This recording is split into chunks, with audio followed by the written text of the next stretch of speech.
Bonsoir à tous, bienvenue dans le grand soir du jour d'après. Et oui, ça y est, Donald Trump a bel et bien été élu président des États-Unis. Et maintenant que le temps de se frotter les yeux est passé, eh bien, il faut se frotter à la réalité.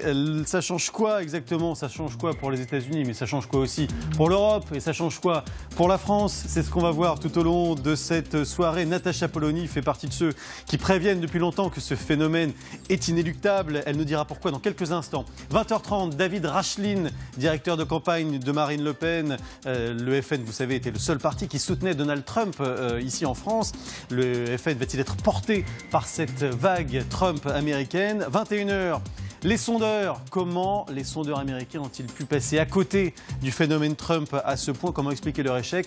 Et puis 21h30, le grand soir écho. Les mesures promises par Trump sont-elles si... Cette vulgarité, bien entendu. Donc, ce qu'il faut, c'est essayer de comprendre, me semble-t-il, quels sont les ressorts de ces votes et les discours géopolitiques sur le rapport avec les États-Unis, le rapport avec la Russie, les discours sur, justement, les dimensions économiques, le libre-échange. Voilà. Et encore une fois, la question, c'est de savoir comment on fait pour que les pays occidentaux n'éclatent pas, pour qu'ils n'explosent pas. Et la France, aujourd'hui, est mue par des forces centrifuges. Comment on fait pour trouver une politique qui rassemble et qui rassemble tout le monde? Et c'est là, évidemment, le problème de Marine Le Pen.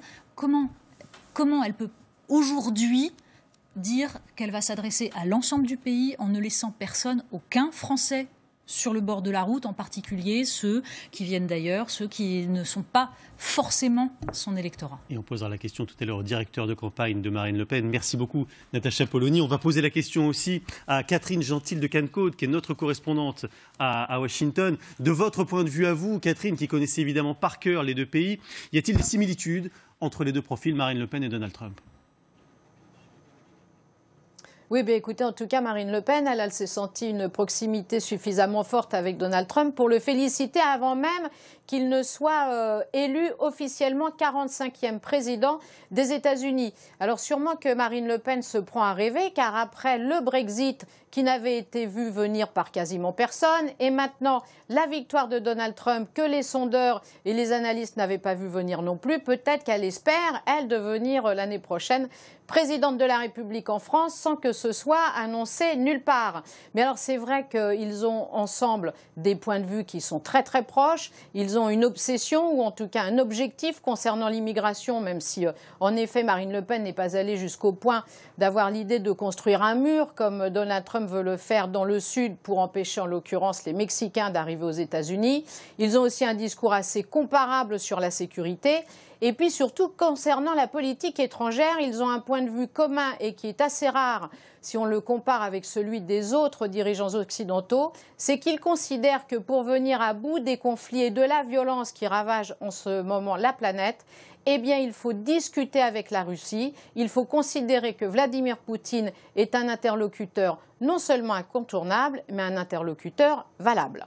Merci beaucoup, Catherine Gentil de Cannes-Côte, en direct de Washington, qui continue évidemment à suivre pour LCI et pour TF1 les suites de cette élection de Donald Trump, une élection qui a évidemment été très commentée aujourd'hui par la classe politique française. C'est ce qu'on va voir tout de suite dans le Grand Soir politique.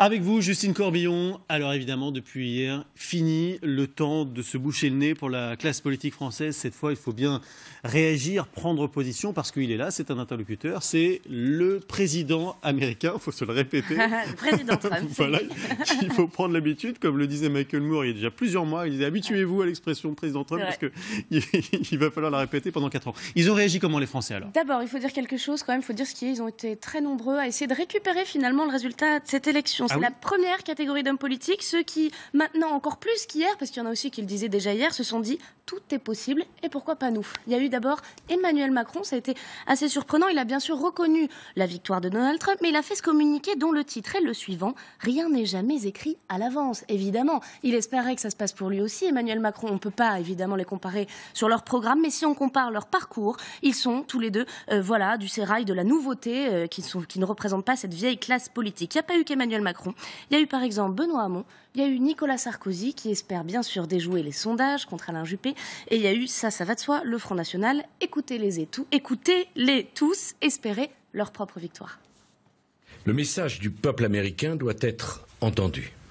Il exprime le refus d'une pensée unique qui interdit tout débat sur les dangers qui menacent notre nation. Pourquoi est-ce que depuis des années je parle de droite décomplexée? C'est bien justement parce qu'il faut nommer les problèmes, il faut arrêter de les balayer d'un revers de main à Paris sous prétexte que ça ne serait pas politiquement correct. Tous ceux qui veulent perpétuer ce système, ceux qui sont les Clinton français, nous préparent à court et moyen terme l'arrivée du Trump ou de la Trump français au pouvoir, c'est-à-dire Marine Le Pen. Je crois qu'il y a un véritable printemps des peuples. Les peuples n'obéissent plus à ce qu'on leur dit et ils choisissent librement leur destin, leur voie.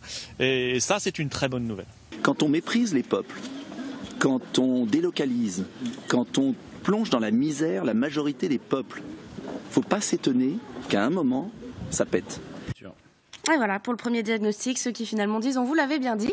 Et puis il y a ceux qui sont un peu plus embêtés parce qu'ils ne l'avaient pas prédit.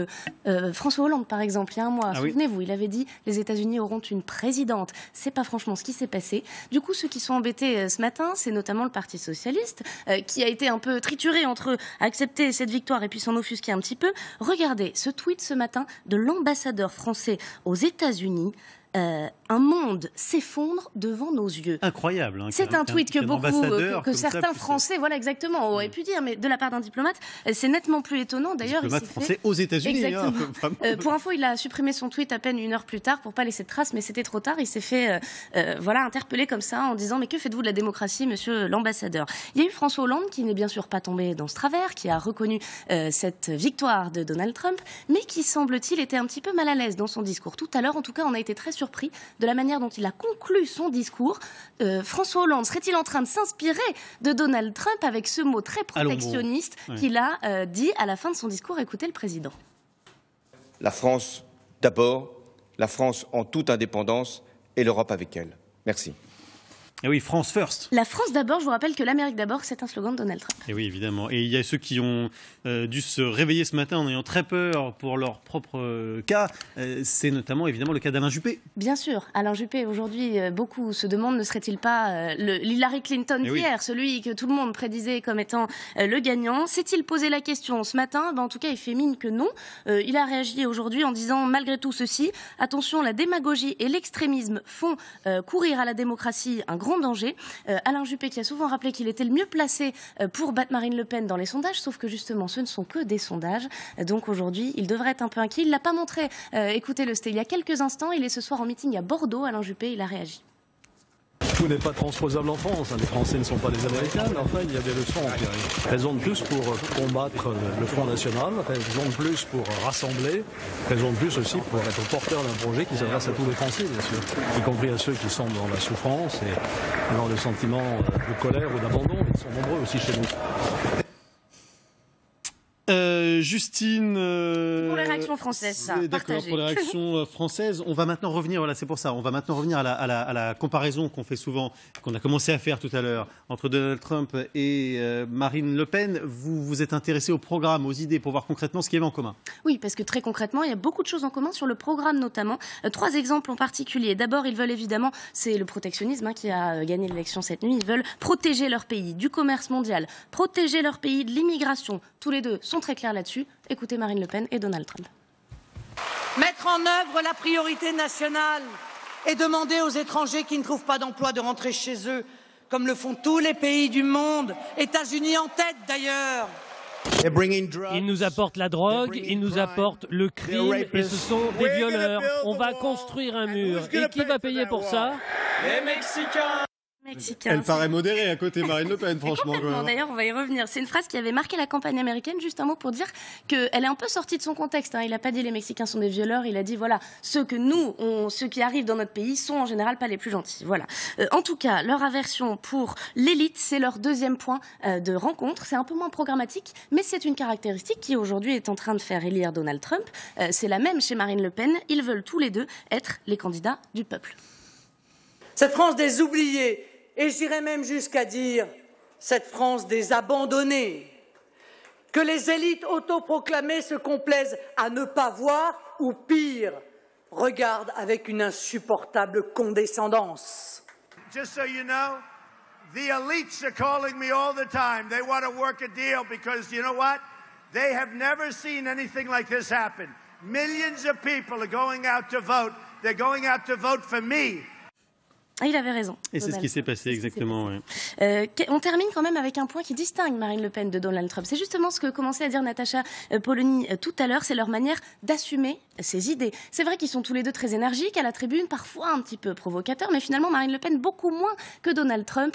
D'ailleurs, ça a fait réagir son papa, Jean-Marie Le Pen, qui a tweeté ceci, qui est complètement contre cette stratégie de dédiabolisation que Marine Le Pen met sur pied depuis quelques jours. Les peuples ont besoin de vérité, autrement dit de parler vrai. Ça va à l'encontre de cette stratégie dont va peut-être pouvoir nous parler David Rachlin, justement, de gommer un peu, de lisser cette image, de faire supprimer le logo Front National des affiches, le nom Le Pen est peut-être un peu encombrant aussi. Désormais, le site, c'est Marine 2017. Bref, voilà, c'est ce qu'on peut dire sur eux ce soir. Finalement, c'est un petit peu... Donald Trump, lui, en tout cas, s'est fait élire avec ses outrances. David Rachlin, directeur de campagne de Marine Le Pen. Alors, David Rachlin, la dédiabolisation, à quoi bon ? En fait, et Mme Polony l'a dit tout à l'heure, M. Trump a avancé manifestement malgré ses excès et malgré parfois quelques outrances en réalité. Et il a donc réussi à soulever une majorité d'Américains sur...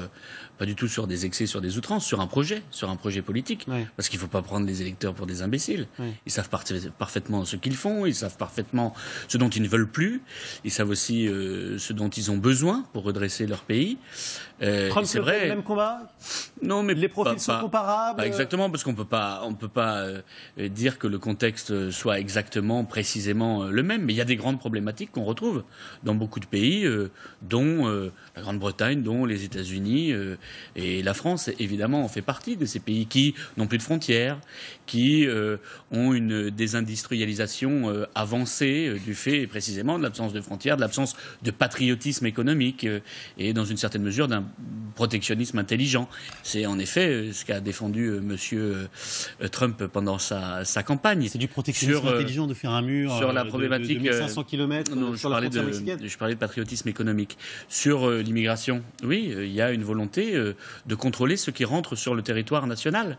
On nous a vendu pendant des années le bénéfice de l'absence totale de frontières. On s'est pris en pleine figure, en fait, cette absence totale de frontières qui a produit beaucoup de difficultés, avec une immigration toujours plus importante qui rentre sur notre territoire, avec des problématiques de communautarisme, des problématiques politico-religieuses, avec l'islam politique, des problématiques avec le terrorisme et l'islamisme radical.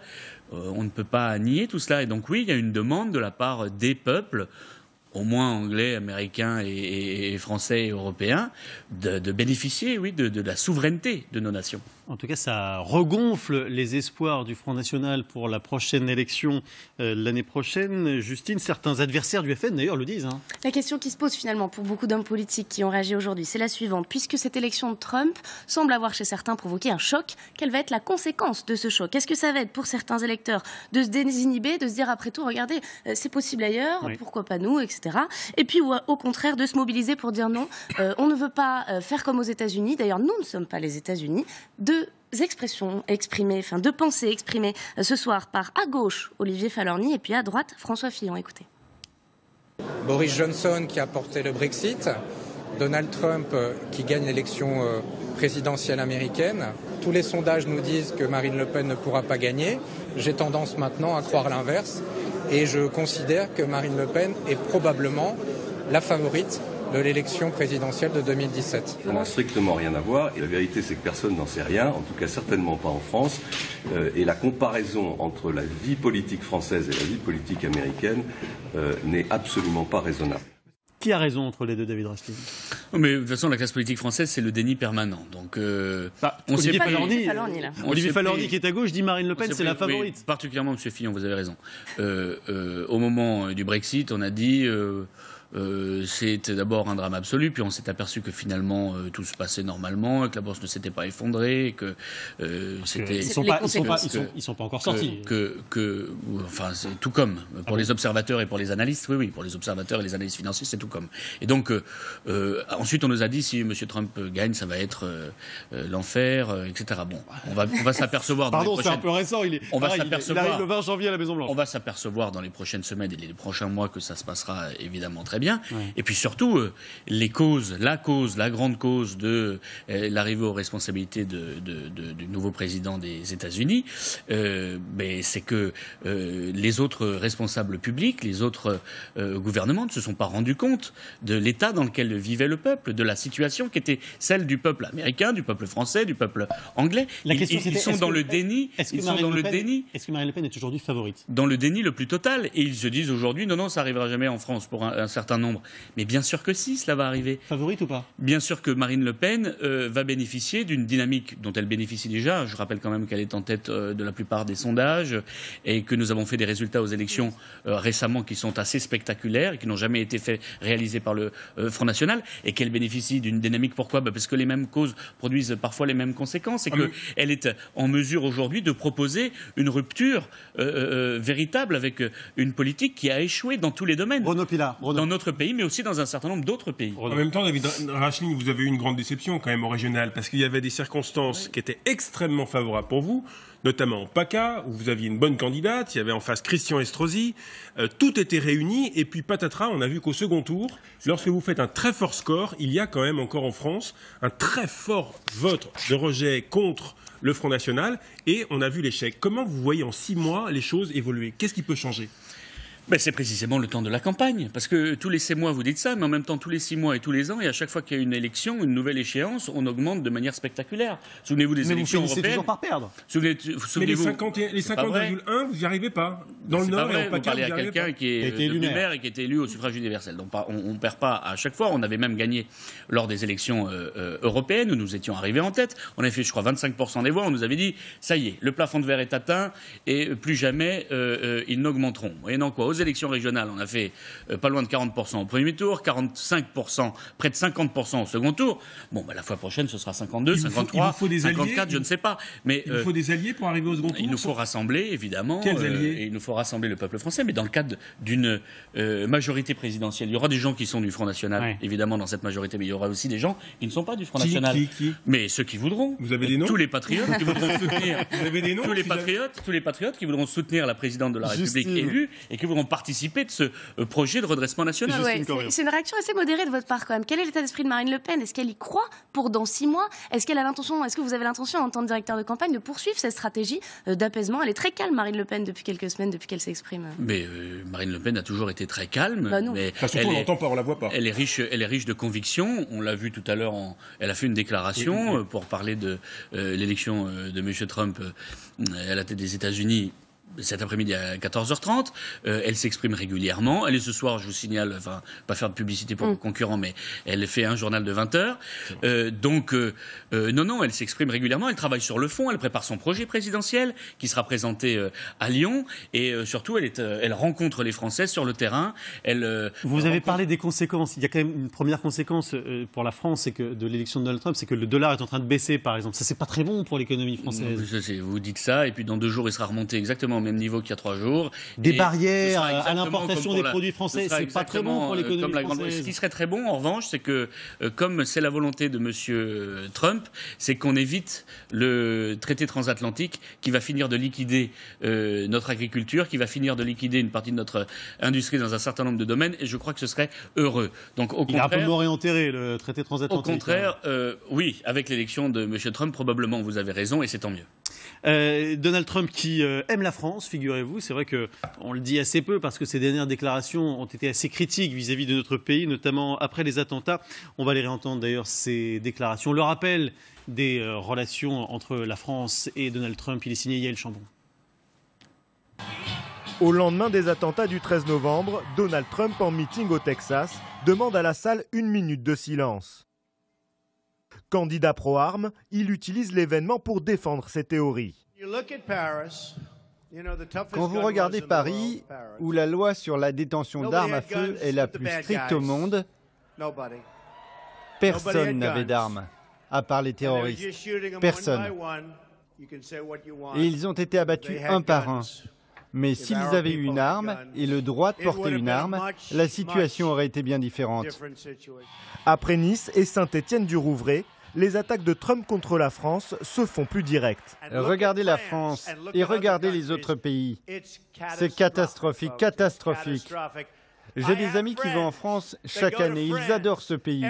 Je leur ai demandé, et cette année, comment ça s'est passé? Ils m'ont répondu, on ne va plus en France. La France n'est plus la France. La France serait selon lui infectée par le terrorisme. Ceux qui voudront venir aux États-Unis devront subir un contrôle extrême. Pour assurer la sécurité de notre pays, nous avons besoin de lois fortes et d'ordre. Si je suis président, c'est ce qui va arriver. Si Donald Trump semble bien connaître la France dont il décrit les quartiers devenus hors la loi, après les attentats, il avait placé dans un tweet « Paris en Allemagne ». Vous lui donnez raison sur tout, David Rachlin, ou pas? Non, pas surtout, je ne donne pas raison sur tout, mais... Sur les armes, par exemple? Écoutez, moi, ce que je constate, c'est qu'effectivement, les seuls qui n'ont pas le droit de tirer, dans un certain nombre de cas, ce sont les policiers. C'est pour ça que je suis partisan, et que nous sommes partisans de la présomption de légitime défense. Et oui, il est partisan d'un port d'armes beaucoup plus large. Mais ça, ce n'est pas notre cas, ça n'est pas notre culture. Il faut voir quelle est la culture des États-Unis. n'est pas la même que la nôtre. Mais c'est vrai qu'il y a un décalage évident entre ce que nous avons le droit de faire pour nous défendre et ce que s'arroge le droit de faire un certain nombre de gens pour nous attaquer. Donc il y a des choses à faire de ce côté-là, c'est évident. L'un des autres enseignements de cette élection, il faut bien se le dire en face, y compris à nous, médias, c'est que les médias et les sondeurs se sont trompés dans les grandes largeurs. C'est le sujet de la mise au point. Pas de plus.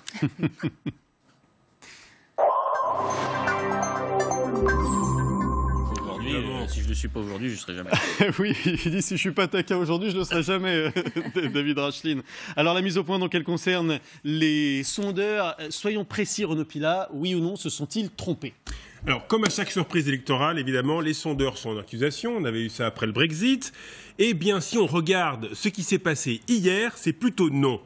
Si on regarde l'évolution ensemble de la courbe des sondages, pour être précis, de Trump et de Clinton depuis plusieurs mois, Hillary Clinton a toujours été plus ou moins donnée gagnante, surtout en octobre où Donald Trump a connu un trou d'air.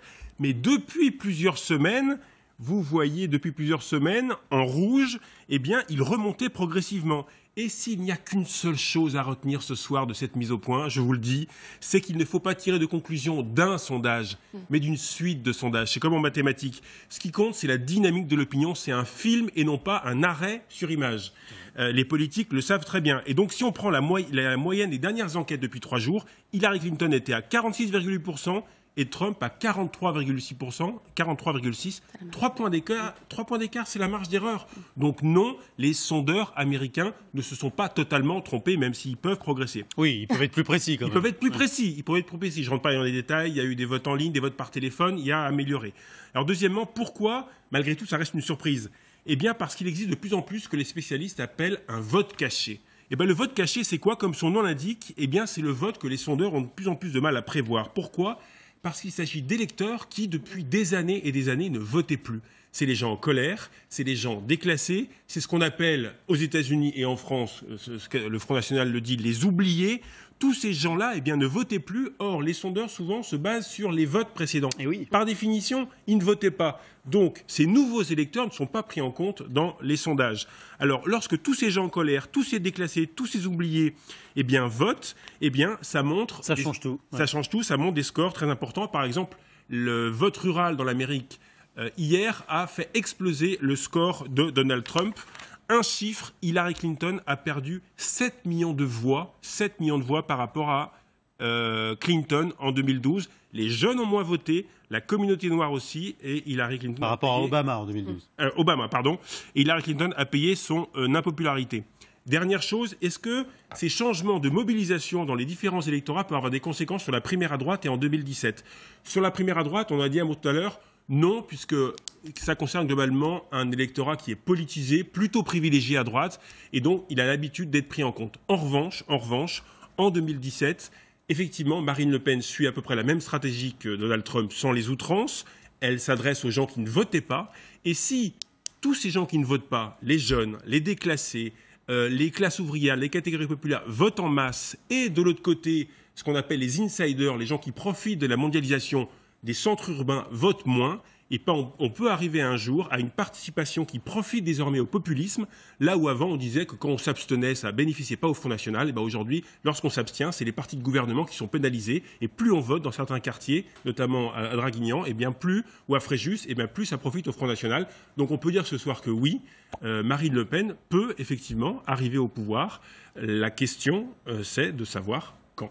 Ça se mesure, David Rachlin, l'importance de ce vote caché dont nous parle Renaud Pilat et qui pourrait donc vous profiter? C'est difficile à mesurer, mais c'est vrai qu'on constate que, en tout cas, moi je suis assez d'accord avec ça, et j'ai constaté que dans les différentes échéances électorales qui ont eu lieu ces dernières années, plus la participation était importante, plus les scores de notre mouvement étaient importants. Et donc, ce sont des nouveaux électeurs qui viennent, des gens qui ne votaient pas avant. Les abstentionnistes, ce sont souvent des gens qui sont oubliés, un peu désespérés, qui pensent que plus rien ne peut changer.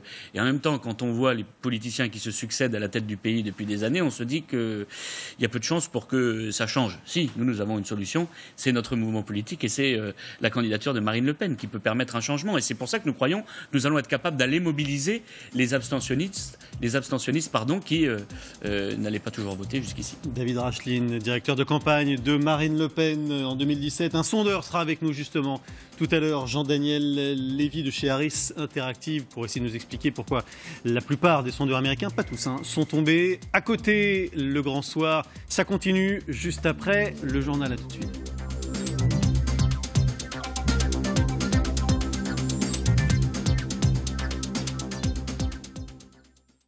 Continuez.